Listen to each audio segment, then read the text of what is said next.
wanikaniwe Tine Rwendo unakwati chasenya Tine Rwendo wanikaniwe Ikaita kuma Zosa zichapera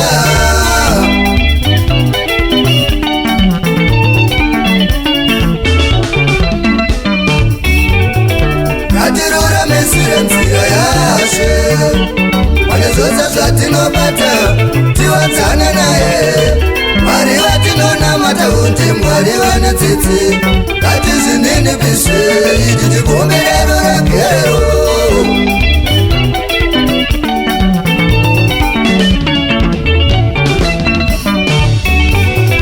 Uvapo chauya vanikaniwe Unako mari kuma Zosa zichapera Tikasara tanyirana zvedu Tichikangana kuti tose takabva muvumbuye tichadzokerepo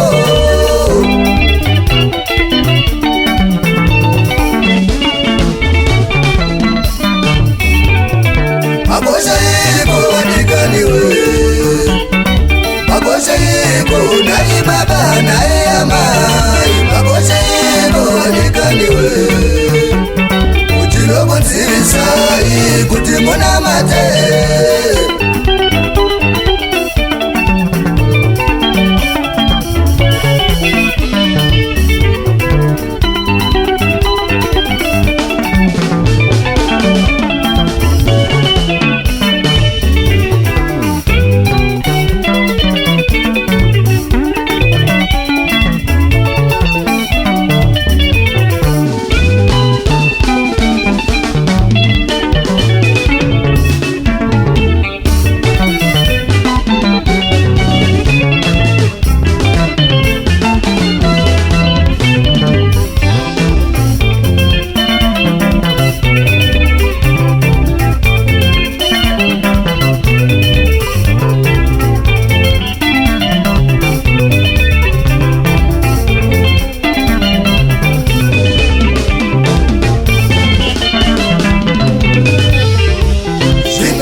Makasika denga nenyika Ukapatsanura zvinhu zviviri manechiedza Makaratidza umisa hwenyu pamakasika nzizi miti nemapumu Zvinoyevedza meso kwakuzosika munhu chisipa chanishamisa kwazvo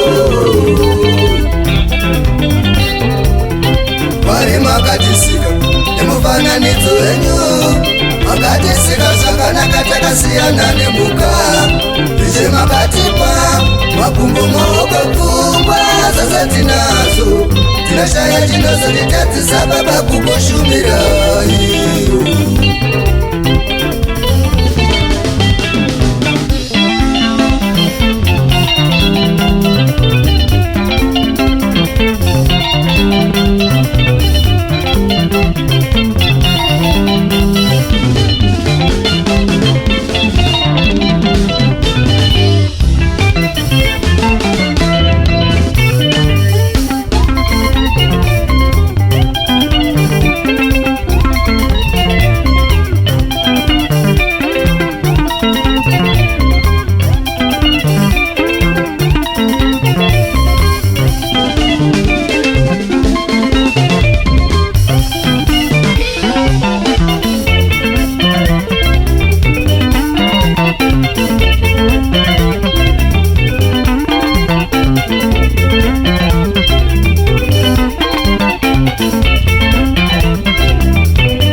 zvakanaka pazuva rekuguma vachazovhara kuparadhiso kunzvimbo tsvene yakacheneswa.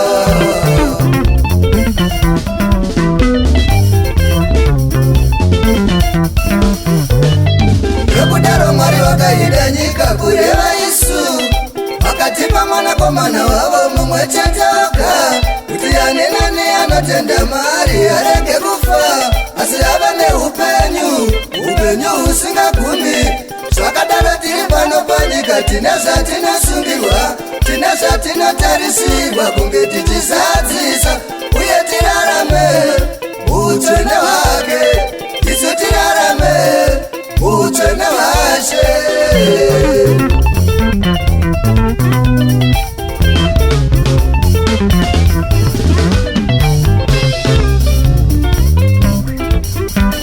Makumbo enyu anofambireiko? Naye mukoma. Maoko enyu anobateiko? Naye sisi. Muromo wenyu unotaureiko? Naye mayo.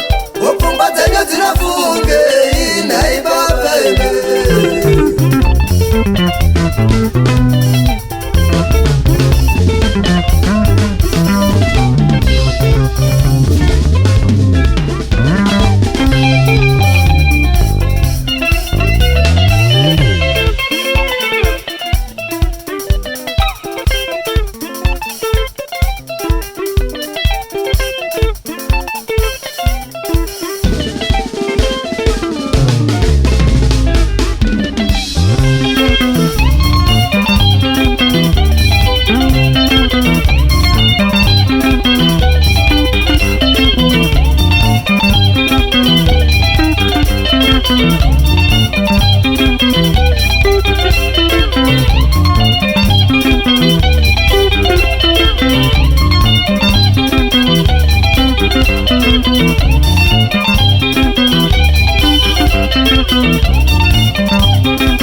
makumbo makafunga manasane, makumbo makafunga manasane.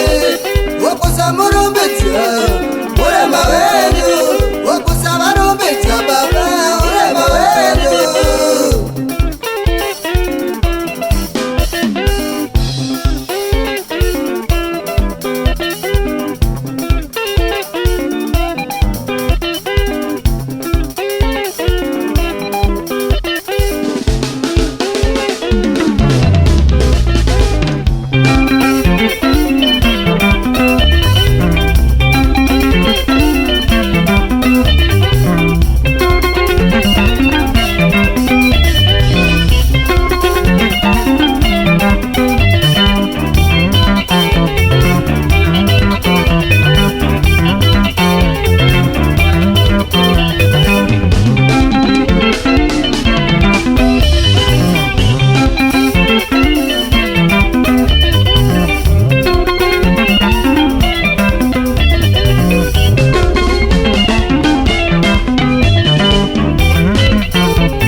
Matiamento.